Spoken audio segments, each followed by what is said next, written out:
Hey guys, it's Taku. Welcome back to my channel. I hope you're all doing well. This is Summer Film Spotlight number 9, and today we are talking about Makoto Shinkai's Weathering with You. I thought it was only proper to talk about this movie now since Gkids just did a recent theater re-release of the film. So if you were able to see it in theaters either on Sunday or I believe Tuesday, like I was, then yeah, it was great. Makoto Shinkai is one of my favorite directors. I'm definitely biased towards him. He continues to be a source of inspiration for me, both creatively and personally. I really like his works and resonate with them.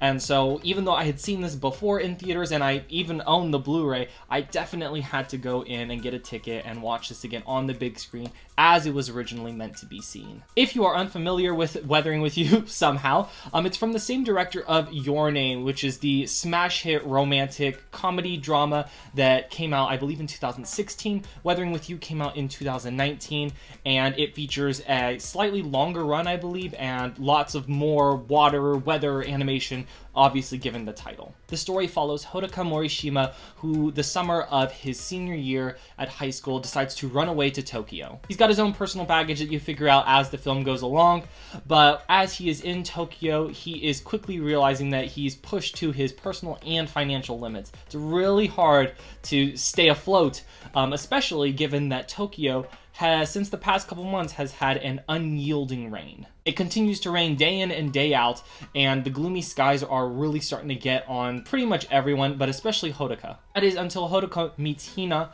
on the busy streets of Tokyo, and Hina is a girl who has this rare ability to make the clouds part and bring out the sun. Hodoka and Hina's brother, they start making sort of a bandwagon together and putting on little sunshine shows for everyone. That is to say that they are using Hina's gift to make the sun appear, and they are charging people to do that, and it actually works out really well for them, and it makes up the first fun-loving half of this movie. The second half, of course, gets into the consequences of having such a power, which of course wraps itself up in old legends and ancient deities, and I really like this movie. I could continue to talk on and on about the production and just how beautiful this movie is, but if you have seen any Makoto Shinkai film, this is no different. In fact, it's definitely probably the best looking one he's got. It's obviously the newest one, and I've also done a whole review of this movie down in my blog, so I will leave that linked below. Please go check that out for more in-depth thoughts about, some of the more structural elements that make up this film. What I wanted to talk today about was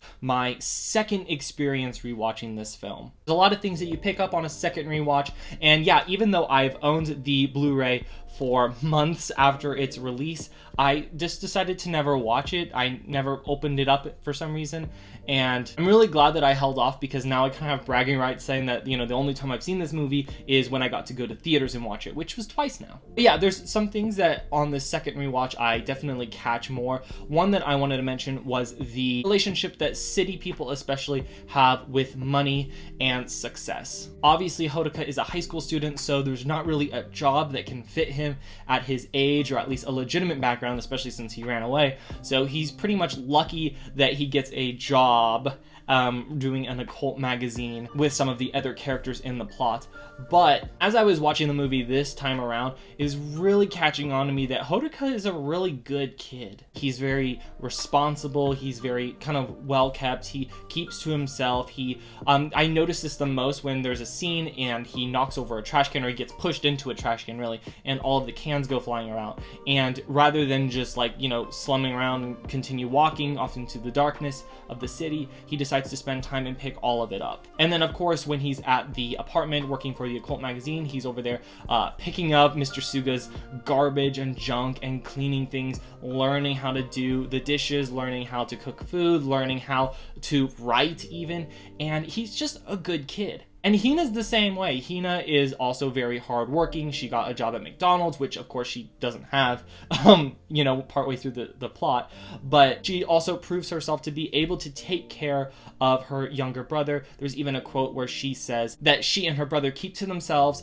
They don't bother other people. They keep quiet. So, why are the police in child services so intent on, essentially intervening in their lives? And it's at this point where I really start thinking that there are some really amazing people that I know in my own life, and just, you know, obviously in the movie, but it's just like, you could have all of the personable characteristics that make you a great, hardworking adult. You're just missing the money. Money's really tough to get for some people. Yeah, I guess just this second time around, I didn't realize how much the value of money was really starting to hurt these characters. They are clearly so able to contribute to society. They are so willing to work hard to maintain their own lives, even if it's private. And the fact that it's something like money and contracts and age, it's frustrating. The other thing I wanted to mention was that I really liked Mr. Suga a lot more this time around. Mr. Suga is sort of his caretaker, father figure in the film, and he's kind of, no, he's not kind of, he's definitely like a sleazebag. He's pretty much not good for your health, but I think this time around, because I knew like all of his intentions the whole way throughout the film and how it was going to end, that I really was starting to pick up on it from the beginning, and I really related to his character a lot more. So those are two big pluses in my eyes. Guys, if you have not, I mean, it's out of theaters by now, but definitely go pick up Weathering with You by Gkids.